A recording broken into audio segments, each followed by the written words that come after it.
আটটে কলা দিয়ে বড়া পিঠা খাইলাম না জানি রসগোল্লা নিয়ে খাইলাম বাজারে গেলে।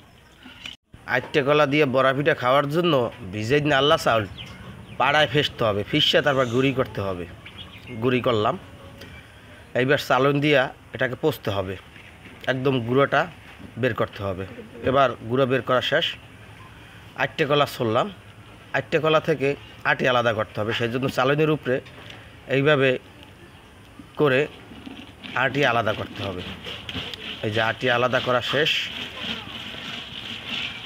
এইবার এই কলার ভিতরে চিনি দিয়ে দিলাম পরিমাণ মতো। চিনি ভালো করে মাখাই লইলাম, মাখানো শেষ।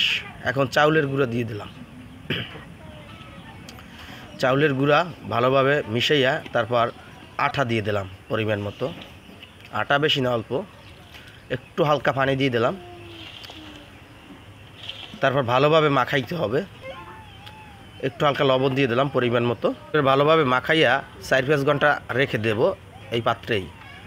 পরে 4-5 ঘন্টা পর শেষে সয়াবিন তৈল কড়াইতে দিলাম তৈল গরম করার জন্য। পিঠা এখন ভাজবো।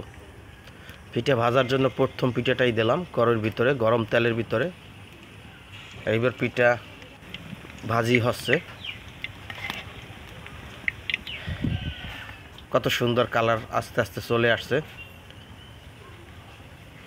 এইবার পিঠা আমাদের হয়ে গেছে, এখন উঠাবো। উঠিয়ে নিয়েছি পিঠা, এইবার খাবো। আটটে কলা দিয়ে বড়া পিঠা খাইলাম না জানি রসগোল্লা নিয়ে খাইলাম বাজারে গেলে।